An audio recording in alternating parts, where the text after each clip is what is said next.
What I also got told, and the biggest thing I want to say this morning, and the thing that I took from this, because look, we can talk about what was just said there. It is quite interesting, but this was the one that caught my eye. I was asked, I asked, why is it he keeps focusing on experienced players? Because we've seen this before. We've seen it with Ten Hag when we went to Villa, and he's got Johnny Evans at centre-back. Why is it he's obsessed with playing Bruno and everyone like that? What I was told from the training ground is that Ruben Amorim is detached anyway. He does stand back. We've seen it at Carrington. We've seen the videos. He stands back. He leaves it to his coaches. He's quite withdrawn. The only players that he really interacts with are the senior players, the senior leadership group. So you've got a manager, and this is not mine, this is what I was told. You've got a manager who is under huge pressure, whose only real interaction in any depth is with experienced players like Bruno, Harry Maguire, etc. He's in massive trouble.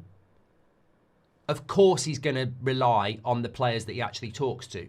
So essentially, reading between the lines, we're not about to see Bruno Fernandes, Harry Maguire, Luke Shaw dropped for people like Yoro, Mainu, Heaven, Lemens. The way he manages, and I think Mourinho was quite similar. I was trying to think about stories from Carrington over the years. I pretty much remember Mourinho did this. I remember Mourinho did this. He was very detached from at least like 85% of his squad and treated them as basically employees. And then he had about 10% of the squad, Matic, etc. Was Matic at Man United when Mourinho was there? I think he was. But yeah, I'm trying to think who was on that leadership team then. It's hard to remember because it was so long ago.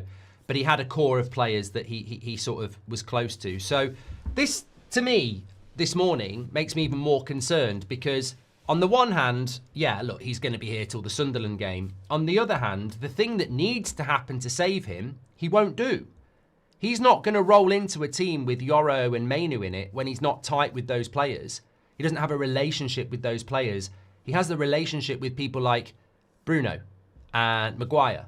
So he's going to keep picking those players to get him out of this problem. He's not going to go to what, well, it'd be a very big surprise. So I thought it was really interesting information because I suppose you could have, well, you wouldn't know it, would you? You wouldn't know it. And I think it's really interesting because when you look at the situation, and this scares me even more, and I sort of agree with what Carragher said last night, which I'll speak about a little bit later.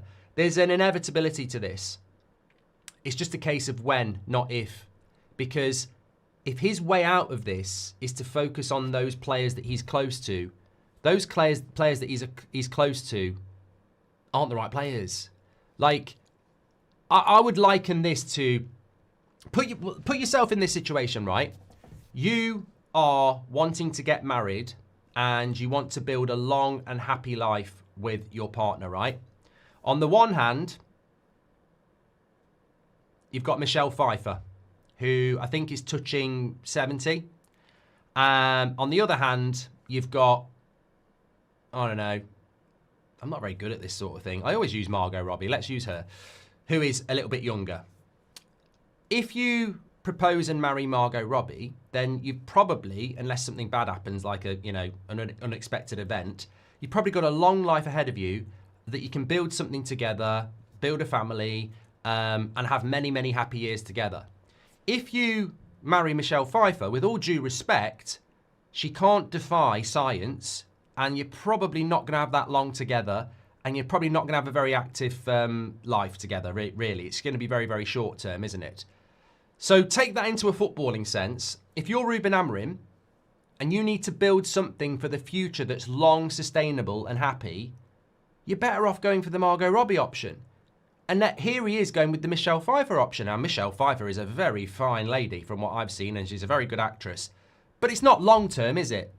And she may have had better days as an actress. I don't know. I've not watched any of her recent work. But also, she's been used a lot by other people. Other directors, other films. I mean, Margot Robbie's been in a lot of films. I'm sort of getting lost in the woods here, but what I'm trying to say is, it's not long-term, is it? It's short-term.